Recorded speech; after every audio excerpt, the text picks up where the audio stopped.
북한에서 목숨을 걸고 전해진 충격적인 진실을 공개합니다. 여러분의 구독과 좋아요가 침묵 속에 갇힌 수많은 우리 동포들에게 희망이 될 수 있습니다. 이런 루트로 오신 분은 처음입니다. 다음엔 절대 이렇게 오면 안 돼요. 큰일 나요.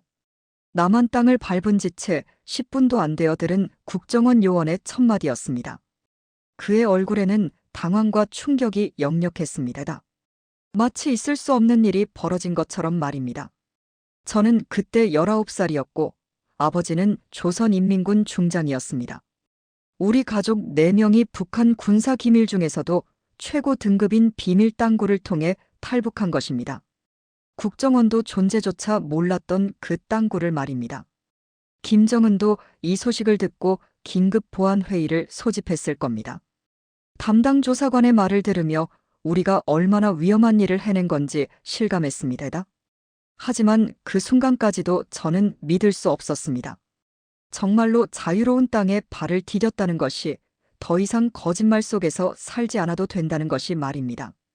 모든 것은 그해 5월 어느 금요일 저녁 아버지가 집에 가져온 작은 검은색 기계에서 시작되었습니다.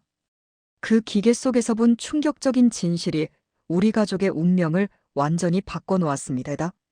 평양 중심가에 있는 우리 집 거실에서 모든 것이 시작되었습니다. 저는 그때 19살이었고 조선대학교 2학부에 다니고 있었습니다. 아버지는 조선인민군에서 중장 계급으로 작전 관련 중요한 일을 맡고 계셨고 어머니는 당 간부로 일하셨습니다. 할아버지는 일제강점기와 조국 해방전쟁을 모두 겪으신 분으로 우리 집안에서 가장 존경받는 어른이셨습니다. 우리 집은 평양에서도 가장 좋다는 곳에 있었습니다. 중구역 김일성 광장 근처의 고층 아파트였는데 20층 높이에서 내려다보는 평양 시내가 정말 아름다웠습니다. 거실에는 일본에서 들여온 큰 텔레비전이 있었고 외국 가전제품들로 가득했습니다. 냉장고에는 항상 고기와 과일이 넘쳐났고 쌀밥을 매일 먹을 수 있었습니다. 그날 저녁 아버지가 늦게 집에 들어오셨습니다. 평소보다 표정이 무거워 보이셨는데 손에는 서류 가방과 함께 작은 검은색 기계를 들고 계셨습니다. 나중에 알았지만 그것이 남조선에서 만든 휴대용 영상 장치였습니다. 오늘 특별한 자료를 가져왔다. 아버지는 가족들을 거실로 불러 모으시고는 조심스럽게 말씀하셨습니다. 군 간부로서 남조선의 실상을 파악하기 위해 입수한 자료라고 하시면서 우리 교육에 도움이 될 것이라고 하셨습니다. 하지만 아버지의 목소리에는 평소와 다른 무언가가 있었습니다. 검은 화면이 켜지자 처음 본 것은 서울이라는 곳의 거리 모습이었습니다. 높은 건물들이 끝없이 늘어서 있었고 자동차들이 개미떼처럼 움직이고 있었습니다. 평양보다 훨씬 크고 화려해 보였습니다. 하지만 이건 아마 존재하지 않는 곳일 거라고 생각했습니다. 세상에서 가장 좋다는 평양 도시보다도 더 좋아 보였거든요. 그런데 다음 장면에서 충격을 받았습니다. 70대로 보이는 할머니 한 분이 작은 기계를 손에 들고 뭔가를 누르고 있었는데 잠깐 후 집 앞으로 음식이 배달되어 왔습니다. 할머니는 그 작은 기계에다 말을 하시더니 어디론가 전화가 연결되었습니다. 그 할머니가 사시는 집도 우리 집만큼 좋아 보였습니다. 저 할머니가 뭔 일을 하시는 것입니까? 제가 물어보자 아버지는 잠시 망설이시다가 대답하셨습니다. 저것은 스마트폰이라는 건데 남조선 사람들은 누구나 가지고 있다고 한다. 누구나요? 할아버지도 가지고 계시나요? 저희 할아버지를 보니 여전히 배급표를 들고 다니시며 국영상점에서 물건을 받아오시는 모습이 떠올랐습니다. 그런데 남조선의 70대 할머니는 집에 앉아서 음식을 주문하고 있었습니다. 영상은 계속 이어졌습니다. 남조선의 시장 모습이었는데 온갖 과일과 고기가 산더미처럼 쌓여 있었습니다. 사람들은 원하는 만큼 골라서 사가고 있었습니다. 가격표를 보니 우리 돈으로는 상상할 수 없는 액수였지만 사람들은 별로 개의치 않는 듯 했습니다. 저 사람들은 모두 간부들인가요? 아니다. 일반 주민들이라고 한다. 아버지의 대답에 온 가족이 조용해졌습니다. 우리는 평양에서도 가장 좋은 대우를 받고 사는 가정이었습니다. 아버지의 지위 덕분에 외국 물건도 쓸 수 있었고 고기도 자주 먹을 수 있었습니다.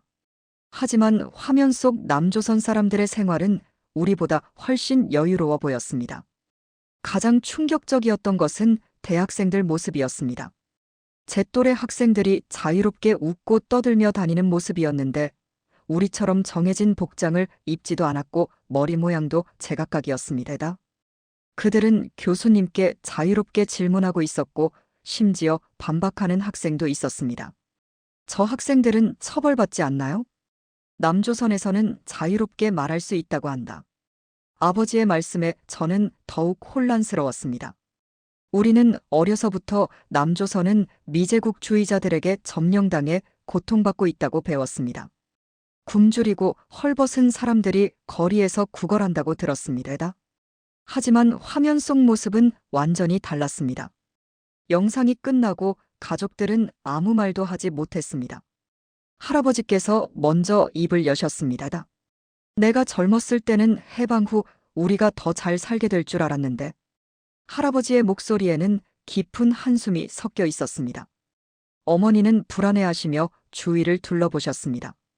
이런 이야기는 집 밖에서 절대 하면 안 된다.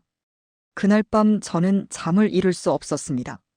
머릿속에는 온갖 생각이 뒤섞여 있었습니다. 지금까지 배운 모든 것이 잘못된 것일까요? 남조선 사람들이 정말 우리보다 잘 사는 것일까요? 그렇다면 우리가 지금까지 믿어온 것은 무엇이었을까요? 다음 날 아침 식사 시간이 되어도 가족들은 평소처럼 대화하지 못했습니다. 어머니가 만들어주신 된장국과 쌀밥이 입에 들어가지 않았습니다. 아버지도 평소보다 말씀이 적으셨고 할아버지는 계속 깊은 생각에 잠겨 계셨습니다. 아버지, 어제 본 영상이 정말 진짜인가요? 저는 더 이상 참을 수 없어서 물어보았습니다. 아버지는 젓가락을 내려놓으시고 한참을 고민하시더니 천천히 고개를 끄덕이셨습니다. 군에서 파악한 정보들을 종합해보면 대부분 사실인 것 같다. 그 순간 제 세상이 무너지는 것 같았습니다. 지금까지 배운 모든 것, 믿어온 모든 것이 거짓이었다는 뜻이었습니다. 남조선이 지상낙원이고 우리가 세계에서 가장 잘 사는 나라라고 배웠는데 현실은 정반대였습니다. 학교에 가서도 집중할 수 없었습니다. 교수님이 제국주의자들의 침략에 맞서 싸우는 우리의 위대함에 대해 이야기하실 때마다 어제 본 영상이 떠올랐습니다. 친구들과 이야기를 나누고 싶었지만 이런 내용은 절대 입 밖에 낼 수 없었습니다. 그날 오후 집에 돌아오니 아버지가 일찍 들어와 계셨습니다. 거실에는 또 다른 자료들이 놓여 있었습니다. 더 보고 싶으냐? 아버지의 질문에 저는 망설이지 않고 고개를 끄덕였습니다. 진실이 무엇인지 정확히 알고 싶었습니다. 설령 그 진실이 아무리 고통스럽더라도 말입니다. 그 다음 날부터 우리 집에는 미묘한 변화가 생겼습니다. 평소 같으면 저녁 식사 후 각자 할 일을 하곤 했는데 이제는 모두 거실에 모여 앉아 조심스럽게 이야기를 나누기 시작했습니다. 아버지는 처음에는 망설이셨지만 점차 더 많은 것들을 말씀해 주셨습니다. 군 고위직으로서 접할 수 있었던 남조선의 실제 모습들이었습니다. 남조선의 경제 규모는 우리의 50배가 넘는다. 아버지의 말씀에 온 가족이 충격을 받았습니다. 인구는 2배 정도인데 경제는 50배라니 도저히 믿기지 않았습니다. 그럼 남조선 사람들은 정말 우리보다 잘 사는 거네요. 잘 산다는 표현으로는 부족하다. 비교 자체가 안 된다. 아버지는 한숨을 쉬시며 계속 말씀하셨습니다. 남조선의 일반 노동자가 한 달에 버는 돈이 우리나라 고위 간부 1년 월급보다 많다고 하셨습니다. 남조선에서는 대학생들도 아르바이트를 해서 용돈을 벌고 자동차를 사서 탄다고 했습니다. 그런데 우리는 왜 이런 사실을 몰랐을까요? 제가 묻자 어머니가 불안한 표정으로 대답하셨습니다. 알면 안 되는 거야. 주민들이 알면 체제가 흔들린다. 그럼 간부들은 다 아는 거네요. 일정 계급 이상은 대부분 안다. 하지만 절대 말하지 않는다. 아버지의 말씀을 듣고 있으니 기가 막혔습니다. 위에서는 다 알면서 아래 사람들에게는 거짓말을 하고 있었던 것입니다. 그것도 70년 넘게 말입니다. 할아버지께서 무릎을 치시며 말씀하셨습니다. 내가 젊었을 때만 해도 남조선이 더 가난했다. 전쟁 직후에는 우리가 확실히 낫더니 언제부터 바뀐 거예요? 1970년대부터 차이가 나기 시작했다. 하지만 우리는 계속 남조선이 망해간다고 들었지. 할아버지는 젊었을 때 남조선에 친척들이 있었다고 하셨습니다. 한국 전쟁 때 헤어져서 소식이 끊겼는데 가끔 간접적으로 전해들은 이야기가 있었다고 했습니다. 1980년대 중국 출장을 갔을 때 조선족들한테 들은 이야기가 있었다. 남조선이 올림픽을 한다더라. 그때도 믿을 수 없었는데 1988년 서울 올림픽 말씀이세요. 아버지가 끼어들었습니다. 그때 우리 군에서도 비상이 걸렸다. 남조선이 전 세계에 자신들의 발전상을 보여주려고 한다고 해서 저는 점점 더 혼란스러워졌습니다. 그 유명한 서울 올림픽을 우리는 제대로 알지도 못했다는 뜻이었습니다. 아니, 알려주지 않았다는 게 정확했습니다. 그럼 2014년 평창 동계올림픽 때는 어땠어요? 그때는 더 심했다. 남조선의 기술력이 얼마나 발전했는지 보여주는 행사였거든. 아버지는 평창 올림픽 때 군 차원에서 분석한 자료들을 본 적이 있다고 하셨습니다. 개막식에 사용된 기술들이 우리로서는 상상할 수 없는 수준이었다고 했습니다. 무인기 몇백 대가 하늘에서 춤을 추더니 불꽃놀이랑 합쳐져서 하나의 그림을 만들더라. 그런 기술이 가능하다는 것조차 믿기지 않았습니다. 우리는 아직도 TV 프로그램 하나 만드는 것도 어려워하는데 말입니다. 어머니가 조심스럽게 입을 여셨습니다. 당에서 일하다 보니 가끔 남조선 소식을 접할 때가 있다. 하지만 절대 말하면 안 되는 정보들이야. 어떤 소식들이에요? 남조선 젊은이들이 우리나라에 관심이 많다더라. 우리 음악이나 드라마를 몰래 본다고. 이것도 놀라운 이야기였습니다. 남조선 사람들이 우리 문화에 관심을 가진다니 처음 듣는 소리였습니다. 그럼 남조선에서도 우리를 동경하는 거네요. 그건 아니다. 아버지가 단호하게 말씀하셨습니다. 호기심일 뿐이야. 실제로 우리나라에 와서 살고 싶어하는 남조선 사람은 거의 없다. 왜요? 자유가 없으니까. 남조선 사람들은 자유롭게 살다가 우리처럼 통제받는 삶을 견딜 수 없을 거야. 자유라는 단어가 마음에 걸렸습니다. 우리는 진정한 자유를 누리고 있다고 배웠는데 아버지 말씀은 정반대였습니다. 아버지, 우리는 자유롭지 않은 건가요? 글쎄다. 내가 생각하기에는 어떠냐? 잘 모르겠어요. 지금까지 불편하다고 생각한 적은 없었는데. 그럼 한번 생각해봐라. 내가 하고 싶은 공부를 자유롭게 할 수 있느냐, 가고 싶은 곳에 마음대로 갈 수 있느냐, 읽고 싶은 책을 마음대로 읽을 수 있느냐. 아버지의 질문에 저는 대답할 수 없었습니다. 생각해보니 제가 하는 모든 일이 정해진 틀 안에서 이루어지고 있었습니다. 공부할 과목도 읽을 책도 갈 수 있는 곳도 모두 정해져 있었습니다. 남조선 대학생들은 어떤가요? 자기가 원하는 전공을 선택할 수 있고 졸업 후 직업도 스스로 정한다. 심지어 다른 나라로 여행도 자유롭게 간다. 상상할 수도 없는 일이었습니다. 우리는 평생 태어난 곳에서 정해진 일을 하며 살아가는 것이 당연하다고 생각했습니다. 할아버지께서 깊은 한숨을 쉬시며 말씀하셨습니다. 내가 젊었을 때는 통일이 되면 더 잘 살 줄 알았는데 이제 보니 우리가 남조선 발목을 잡는 꼴이 되겠구나. 할아버지, 그런 말씀 마세요. 어머니가 깜짝 놀라시며 말렸습니다. 하지만 사실이 아니냐. 남조선이 우리를 받아들이려면 얼마나 많은 돈이 들겠느냐. 할아버지의 말씀이 맞았습니다. 남조선 한 사람이 우리 여러 사람을 먹여 살려야 하는 상황이었습니다. 그날 밤 가족회의가 열렸습니다. 지금까지 나눈 이야기들을 어떻게 할 것인지 정해야 했습니다.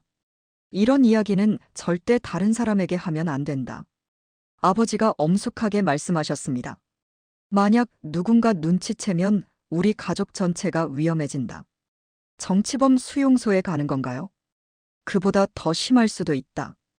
아버지의 말씀에 온 가족이 긴장했습니다. 하지만 저는 더 이상 모르는 척할 수 없었습니다. 그럼 평생 이렇게 거짓말 속에서 살아야 하는 건가요? 다른 방법이 없지 않으냐? 있습니다. 제가 단호하게 말했습니다. 가족들이 모두 저를 바라봤습니다. 남조선으로 가는 거예요. 그 순간 거실이 조용해졌습니다. 아무도 말을 하지 않았지만 모두 같은 생각을 하고 있다는 것을 알 수 있었습니다. 그 이야기를 꺼낸 후 며칠 동안 집안 분위기는 무거웠습니다. 아무도 그 말을 다시 꺼내지 않았지만 모두의 마음속에는 같은 생각이 자리 잡고 있었습니다. 하지만 현실적으로 불가능한 일이라는 것도 모두 알고 있었습니다. 그런데 일주일 후 결정적인 사건이 일어났습니다. 같은과 친구였던 김설이가 하루아침에 사라진 것입니다. 조선대학교에서 함께 공부하던 20살 여학생이었는데 어느 날 갑자기 학교에 나오지 않더니 아예 연락이 끊어졌습니다. 처음에는 병이 났나 싶어서 하숙집을 찾아갔는데 하숙집 아주머니가 놀란 표정으로 말씀하셨습니다. 그 애는 벌써 일주일 전에 보위부에서 데려갔어요. 보위부라는 말을 듣는 순간 온몸이 얼어붙었습니다. 설이가 무슨 잘못을 했다는 것인지 전혀 짐작할 수 없었습니다. 평소에도 모범적인 학생이었고 당 활동에도 적극적이었는데 말입니다. 며칠 후 소문이 들려왔습니다. 설이의 아버지가 중국 출장 중에 남조선 드라마를 봤다는 이유로 정치범 수용소에 끌려갔다는 것이었습니다. 그리고 연좌제에 의해 가족 전체가 처벌받게 되었다고 했습니다.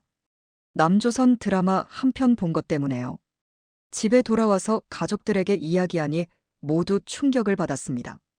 우리가 지난 일주일 동안 나눈 대화들이 얼마나 위험한 것이었는지 새삼 깨달았습니다. 우리도 언제든 저렇게 될 수 있다. 어머니의 목소리가 떨리고 있었습니다. 아버지도 평소보다 심각한 표정이었습니다. 설이 아버지는 고작 중간 간부였는데 우리는 더 높은 지위에 있으니 더 조심해야 한다.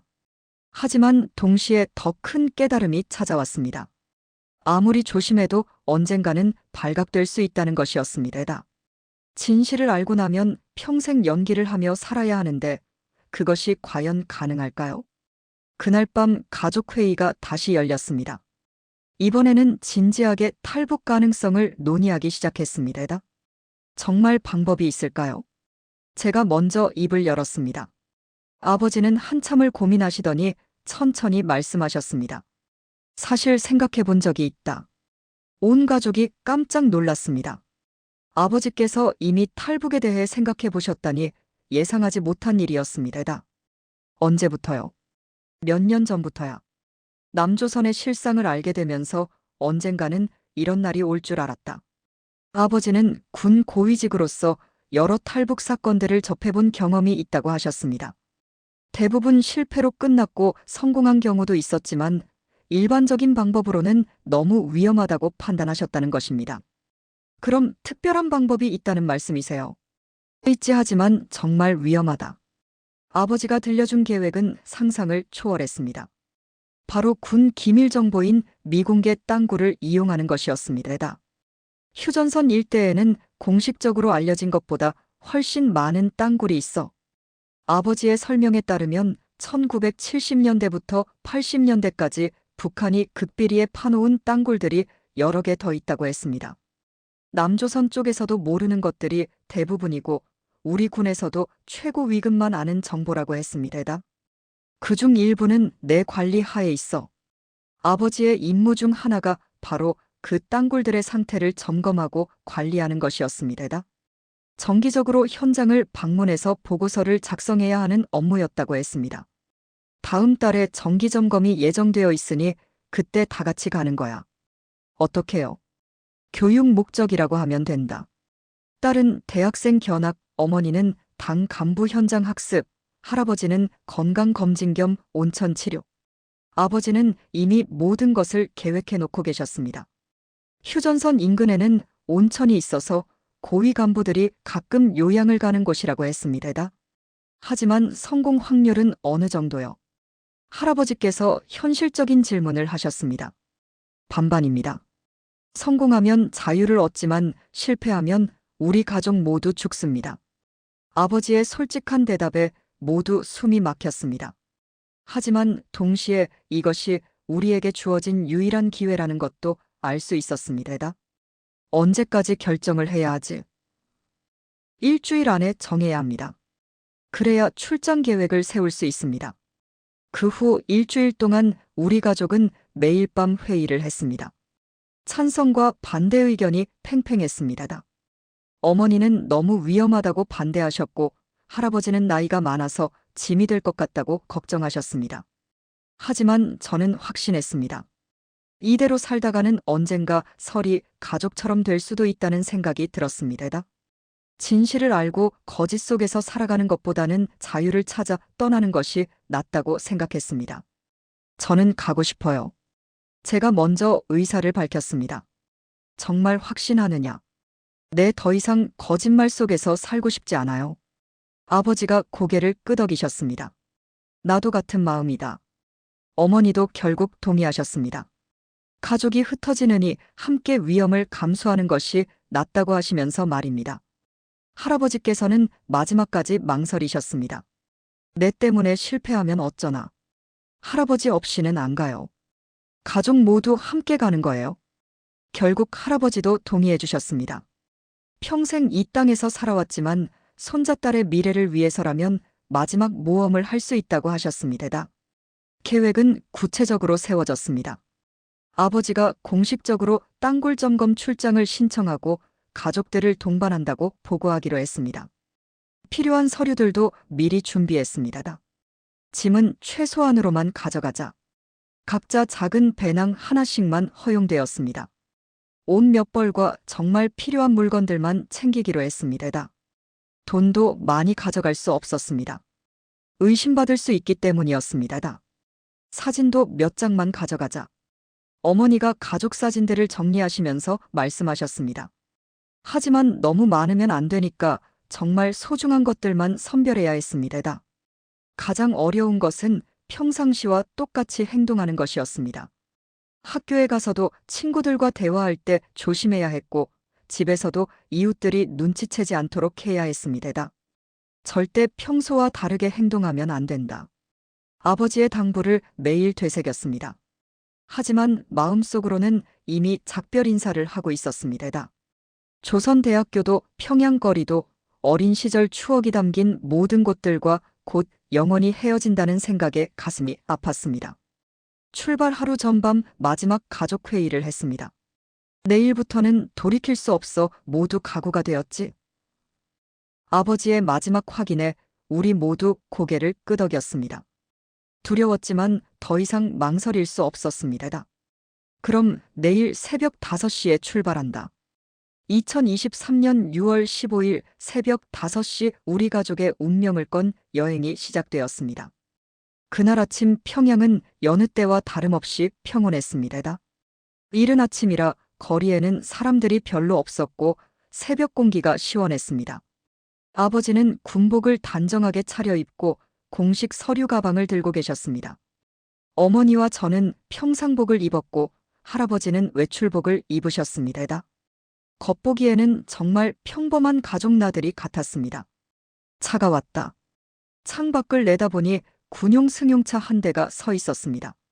운전병이 차에서 내려와 아버지께 경례를 했습니다. 우리는 작은 배낭들을 들고 조용히 차에 올라탔습니다. 목적지는 어디입니까? 운전병이 물어보자 아버지가 대답하셨습니다.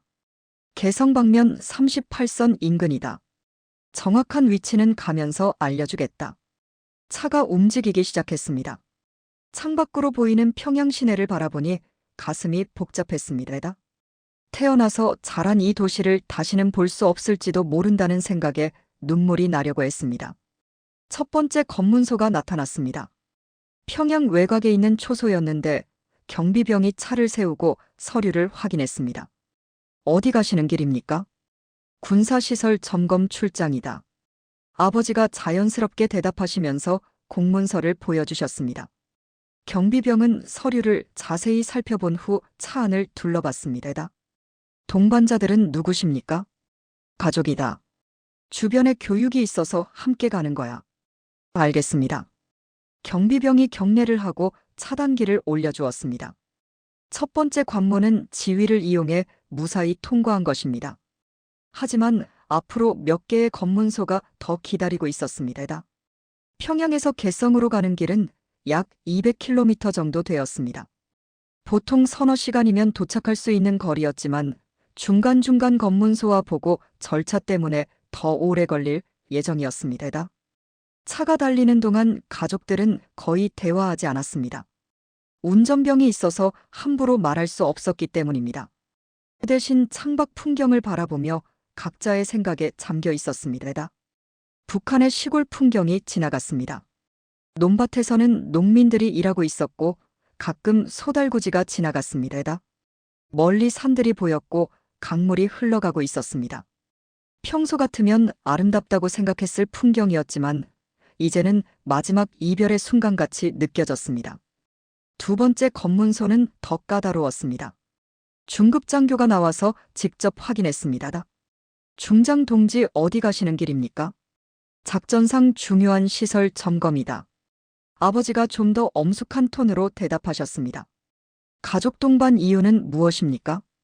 딸은 대학에서 군사학을 배우고 있어서 현장 교육이 필요하다. 아내는 당 간부로서 현지 상황을 파악해야 하고, 할아버지는요. 건강이 좋지 않아서 근처 온천에서 요양할 예정이다. 장교는 서류들을 더 자세히 살펴봤습니다. 그리고 차 안에 우리를 한 명씩 쳐다봤습니다. 그 시간이 영원처럼 길게 느껴졌습니다. 통과하십시오. 마침내 허가가 떨어졌습니다. 하지만 가슴이 진정되지 않았습니다. 아직 갈 길이 멀었기 때문입니다. 점심시간이 되어서 중간에 휴게소에 들렀습니다. 군 간부용 휴게소였는데 음식도 괜찮고 시설도 깨끗했습니다. 하지만 음식이 목으로 넘어가지 않았습니다. 괜찮아요? 할아버지께서 제 손을 잡으시며 말씀하셨습니다. 다 잘 될 거야. 어머니도 억지로 미소를 지으시며 격려해 주셨습니다. 하지만 모두의 얼굴에는 긴장감이 역력했습니다. 식사 후 다시 길을 떠났습니다. 이제 목적지까지는 1시간 정도 남았습니다. 점점 휴전선에 가까워질수록 군사시설들이 많아졌습니다. 탱크와 장갑차들이 보였고 군인들의 움직임도 더 경계태세였습니다. 마지막 검문소가 가장 까다로웠습니다. 여기는 대령급 지휘관이 직접 나와서 확인했습니다. 중장 동지, 이번 점검의 목적이 무엇입니까? 비공개 시설의 상태 점검이다. 자세한 내용은 기밀이다. 가족 동반에 대한 상급부대 승인서가 있습니까? 아버지가 미리 준비해 놓은 서류를 보여주셨습니다. 하지만 대령은 좀 더 꼼꼼히 살펴봤습니다. 할아버지께서는 나이가 많으신 것 같은데 이런 곳까지 오셔도 괜찮으십니까? 할아버지께서 직접 대답하셨습니다. 괜찮소. 오히려 이런 중요한 곳을 보고 싶었소. 그러십니까? 하지만 군사 기밀구역이니까 각별히 주의하시기 바랍니다. 물론이죠. 드디어 마지막 관문도 통과했습니다. 이제 정말 목적지가 가까웠습니다. 하지만 동시에 더 큰 긴장감이 몰려왔습니다. 이제부터가 진짜 시작이었기 때문입니다. 오후 3시쯤 목적지에 도착했습니다. 휴전선에서 불과 몇 킬로미터 떨어진 곳이었습니다. 주변에는 군사시설들이 있었고 멀리 감시 초소들이 보였습니다. 여기서 하룻밤 머물 예정이다. 아버지가 운전병에게 말씀하셨습니다. 내일 아침 일찍 점검을 마치고 돌아갈 것이다. 알겠습니다. 제가 여기서 대기하고 있겠습니다. 아니다. 넌 먼저 돌아가라. 내일 오후에 다시 와서 데리러 가면 된다. 그럼 교통편은 어떻게 하십니까? 군 차량을 하나 배치받아 놓았다. 아버지는 모든 것을 미리 계산해 놓고 계셨습니다. 운전병이 돌아간 후에야 우리는 정말 혼자가 되었습니다. 숙소는 군 간부용 휴양소였습니다. 시설은 괜찮았지만 분위기가 삼엄했습니다. 주변에 경비병들이 순찰을 돌고 있었고 밤에는 탐조등이 켜졌습니다. 저녁 식사 후 가족들만 모여서 마지막 회의를 했습니다. 이제 내일 새벽이면 정말 실행에 옮겨야 했습니다. 새벽 4시에 출발할 거야. 아버지가 마지막 계획을 설명해 주셨습니다. 땅굴 입구까지는 도보로 30분 정도 걸려. 땅굴 통과에는 2시간 정도 소요될 거야. 위험하지 않을까요? 어머니가 걱정스럽게 물어보셨습니다. 위험하지만 다른 방법이 없어. 할아버지께서는 별 말씀 없이 고개만 끄덕이셨습니다. 이미 각오를 단단히 하신 것 같았습니다. 그럼 이제 좀 쉬자. 하지만 잠이 올 리 없었습니다. 내일이면 정말 이 땅을 떠난다는 생각에 가슴이 두근거렸습니다. 창밖으로는 경비병들의 발소리가 들렸고 멀리서 개 짖는 소리도 났습니다. 새벽 3시에 일어났습니다. 모두 한숨도 제대로 자지 못한 것 같았습니다. 조용히 짐을 챙기고 옷을 입었습니다. 이제 정말 돌이킬 수 없는 순간이 다가오고 있었습니다. 새벽 4시 정각 우리는 숙소를 빠져나왔습니다. 어둠이 짙게 깔린 이른 새벽이었고 주변은 고요했습니다. 경비병들의 순찰 시간을 미리 파악해둔 아버지의 계획대로 움직였습니다. 조용히 따라와라. 아버지가 앞서 걸으시며 손짓으로 신호를 보내셨습니다. 우리는 마치 그림자처럼 조용히 움직였습니다. 할아버지께서 나이가 많으셔서 걱정했는데 생각보다 잘 따라오셨습니다. 숙소에서 땅굴 입구까지는 산길을 따라 올라가야 했습니다. 울창한 숲속이어서 더욱 어두웠지만 그 덕분에 숨기는 좋았습니다. 아버지가 미리 준비해온 작은 손전등을 켜서 길을 비췄습니다. 조심해라. 여기서 넘어지면 큰일 난다. 바위와 나무 뿌리가 많아서 발걸음을 조심해야 했습니다. 특히 할아버지께서 미끄러지실까봐 걱정되어서 제가 팔을 붙잡고 도와드렸습니다. 30분 정도 올라가니 작은 동굴 입구가 나타났습니다. 겉보기에는 그냥 평범한 바위 틈새 같았지만 자세히 보니 인공적으로 만들어진 것임을 알 수 있었습니다. 여기가 입구다. 아버지가 바위들을 치우시며 말씀하셨습니다. 그 안으로 사람 한 명이 겨우 들어갈 수 있을 정도의 구멍이 보였습니다. 정말 여기로 들어가는 거예요. 어머니가 불안해하시며 물어보셨습니다. 다른 방법이 없다.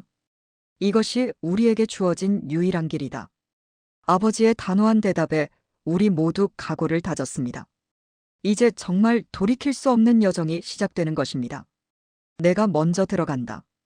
그 다음 할아버지, 어머니 순서로 따라와라. 아버지가 먼저 구멍 속으로 들어가셨습니다. 곧 안에서 목소리가 들려왔습니다. 할아버지 들어오세요. 할아버지께서 허리를 구부리고 조심스럽게 들어가셨습니다. 나이가 많으셔서 움직임이 느렸지만 용기 있게 따라가셨습니다. 어머니도 들어오세요. 어머니가 들어가시고 마지막에 제가 들어갔습니다. 구멍을 통과하는 순간 완전히 다른 세계가 펼쳐졌습니다. 땅굴 내부는 생각보다 좁았습니다. 서서 걸을 수는 없었고 허리를 굽히고 기어가야 했습니다. 천장에서는 물방울이 떨어졌고 흙냄새가 코를 찔렀습니다. 얼마나 가야 하나요? 제가 물어보니 아버지가 대답하셨습니다. 약 2km 정도. 2시간은 걸릴 것 같아. 2km를 이런 자세로 가야 한다니 막막했습니다. 하지만 이미 시작한 일이니 끝까지 해야 했습니다. 처음 30분 정도는 그럭저럭 견딜만 했습니다. 하지만 점점 무릎과 허리가 아프기 시작했습니다. 특히 할아버지께서 힘들어하시는 모습이 보여서 걱정되었습니다. 할아버지 괜찮으세요? 괜찮다. 계속 가자. 하지만 할아버지의 숨소리가 점점 거칠어지고 있었습니다. 1시간쯤 지났을 때 문제가 생겼습니다. 터널이 더 좁아져서 거의 기어가야 하는 구간이 나타난 것입니다. 어른이 지나가기에는 너무 좁았습니다. 이런 것이 있을 줄은 몰랐다. 아버지도 당황하셨습니다. 그도 그럴 것이 지도상으로는 표시되지 않은 구간이었는데다가 홍수로 약간 무너져 내린 것 같았습니다. 어떻게 하죠? 일단 시도해보자. 아버지가 먼저 기어서 들어가셨습니다. 몸을 최대한 낮추고 배를 바닥에 대고 기어가야 했습니다. 할아버지께서 그 구간에 들어가시려고 하시다가 중간에 멈추셨습니다. 못 가겠다. 할아버지의 목소리가 들려왔습니다. 나이가 많으셔서 몸이 유연하지 않았기 때문입니다. 할아버지, 천천히 하세요. 아니다. 정말 못 가겠다. 몸이 끼었어. 순간 온 가족이 패닉에 빠졌습니다. 할아버지께서 좁은 터널에 끼어서 움직이지 못하시는 상황이었습니다. 침착하세요. 천천히 빼보세요. 아버지가 앞에서 할아버지의 팔을 잡아당기시고 어머니와 제가 뒤에서 밀어드렸습니다. 하지만 쉽게 빠지지 않았습니다. 으아! 할아버지께서 고통스러워하셨습니다. 무리하다가 다치실까봐 걱정되었지만 이곳에서 포기할 수는 없었습니다. 10분 정도 씨름한 끝에 할아버지를 겨우 빼내었습니다. 하지만 할아버지는 완전히 지쳐서 숨을 헐떡이고 계셨습니다. 좀 쉬어야겠다. 우리는 잠시 멈춰서 할아버지께서 숨을 돌리시도록 기다렸습니다. 하지만 시간이 너무 지체되고 있었습니다. 내가 먼저 나가서 남조선 쪽에서 도움을 요청해 보겠다. 아버지가 제안하셨지만 가족을 두고 혼자 갈 수는 없었습니다. 모두 함께 가요. 할아버지도 할 수 있으세요. 할아버지께서 다시 힘을 내셨습니다. 그래. 여기까지 왔는데 포기할 수는 없지. 우리는 다시 움직이기 시작했습니다. 이번에는 더 조심스럽게 좁은 구간을 통과했습니다. 할아버지께서 혼자 힘으로는 어려우니까 우리가 번갈아가며 도와드렸습니다. 또 1시간이 지나자 공기가 점점 부족해지기 시작했습니다. 오랫동안 밀폐된 공간에 있다 보니 숨쉬기가 어려워졌습니다. 조금만 더 가면 출구다. 아버지가 격려해 주셨지만 모두 한계에 다다르고 있었습니다. 특히 할아버지께서는 거의 의식을 잃을 뻔하셨습니다. 할아버지 깨어 계세요. 제가 할아버지의 손을 잡고 흔들어 드렸습니다. 다행히 정신을 차리셨지만 상태가 좋지 않았습니다. 조금만 더 힘내세요. 거의 다 왔어요. 마침내 앞쪽에서 희미한 빛이 보이기 시작했습니다. 출구가 가까워진 것입니다. 그 빛을 보는 순간 마지막 힘이 솟아났습니다. 출구다. 아버지의 외침과 함께 우리는 마지막 구간을 통과했습니다. 그리고 마침내 땅굴 밖으로 나왔습니다. 바깥 공기를 마시는 순간 살아난 기분이었습니다.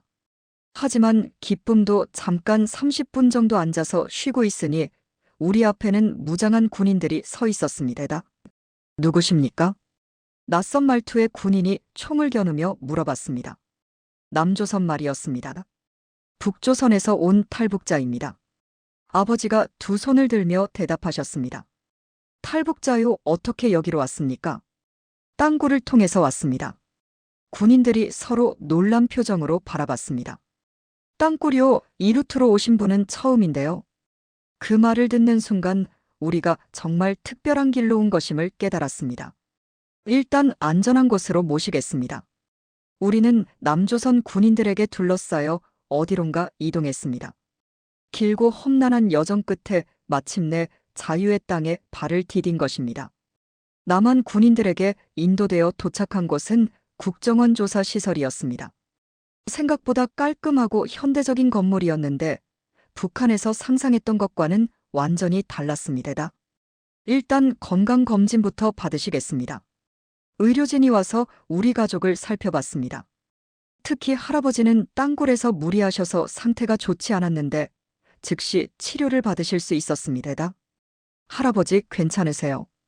괜찮다. 이제 자유로운 곳에 왔으니 무엇이든 견딜 수 있다. 할아버지의 얼굴에는 안도감이 가득했습니다. 첫 번째 조사관과의 면담이 시작되었습니다. 중년의 온화해 보이는 남자였는데 우리를 정중하게 대해주었습니다. 먼저 무사히 도착하신 것을 축하드립니다. 힘든 여정이었을 텐데 정말 고생하셨습니다. 그의 따뜻한 말에 그동안 참았던 감정이 북받쳐 올랐습니다. 탈북 경로가 매우 특이하다고 들었는데 자세히 설명해 주실 수 있나요? 아버지가 우리가 온 경로에 대해 상세히 설명해 주셨습니다. 조사관은 점점 놀라는 표정을 지었습니다. 정말 믿기 어려운 이야기네요. 그 땅굴을 사용한 것은 처음 봤어요. 북한군 고위층만 아는 극비 정보였습니다. 아버지의 설명에 조사관이 급히 다른 직원을 불렀습니다. 곧 여러 명의 전문가들이 와서 우리 이야기를 들었습니다. 이것은 매우 중요한 정보입니다. 북한에 이런 비밀 통로가 더 있다는 뜻이니까요. 제가 아는 것만 해도 서너 개는 더 있습니다. 아버지가 알고 계신 정보를 모두 제공하셨습니다.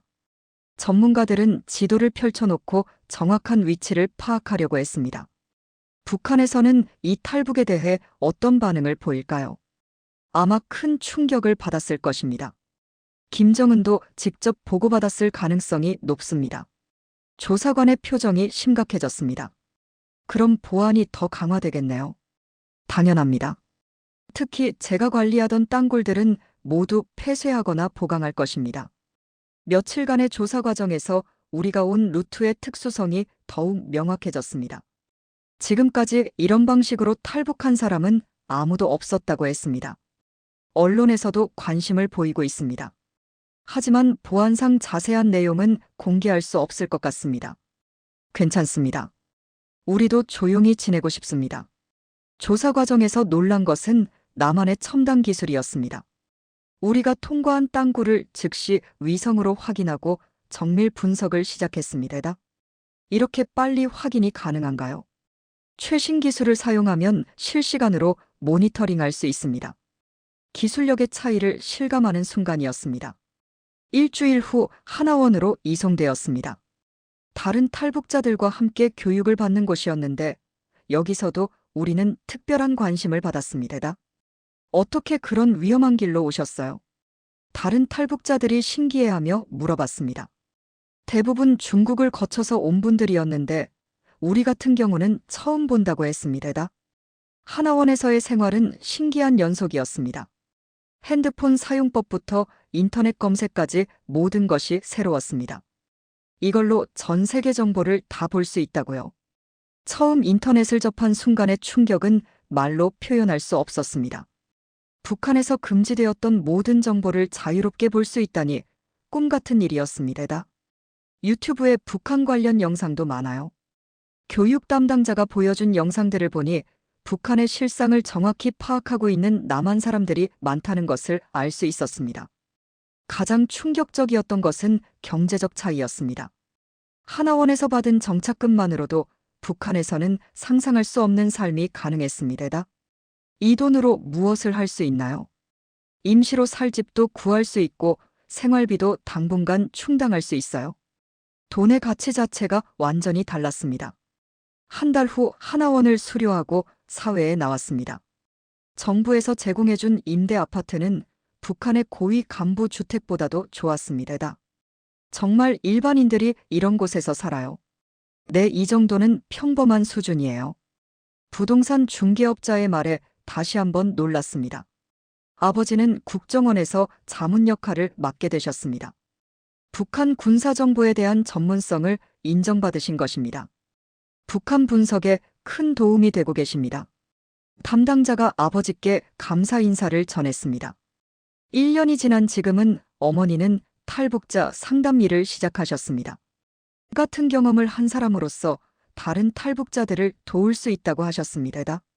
할아버지는 건강을 회복하시고 근처 노인정에서 새로운 친구들을 사귀고 계셨습니다. 남조선 할아버지들과 이야기해보니 재미있더구나. 할아버지도 새로운 환경에 잘 적응하고 계셨습니다. 저는 대학교에 진학할 준비를 하고 있었습니다.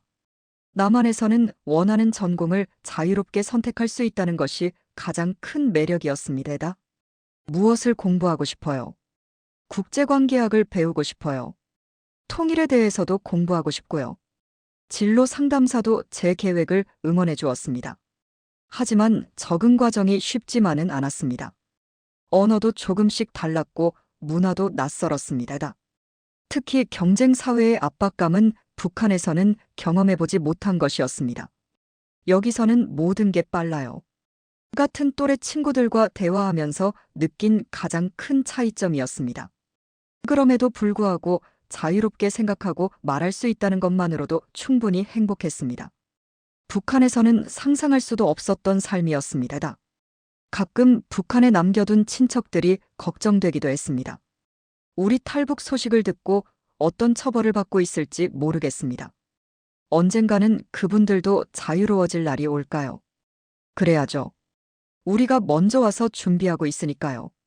아버지의 말씀처럼 우리는 통일의 그날을 위해 준비하고 있습니다. 북한에서 태어나 자란 저희에게 남한은 새로운 세계였습니다. 어려움도 많고 앞으로도 힘든 일들이 있겠지만 자유롭게 꿈꿀 수 있다는 것만으로도 충분합니다. 국정원 조사관이 했던 말이 아직도 기억납니다. 여러분이 온 길은 앞으로 누구도 쓸 수 없을 것입니다. 하지만 여러분이 보여준 용기는 많은 사람들에게 희망이 될 것입니다. 우리의 특별한 탈북 이야기가 북한에 남아있는 많은 사람들에게 희망의 메시지가 되기를 바랍니다. 자유는 충분히 위험을 감수할 가치가 있다는 것을 보여주고 싶습니다. 지금 이 순간에도 북한에서는 진실을 알고 고민하는 사람들이 있을 것입니다. 그분들이 언젠가는 우리처럼 자유를 찾을 수 있기를 간절히 바라며 오늘도 새로운 하루를 시작합니다.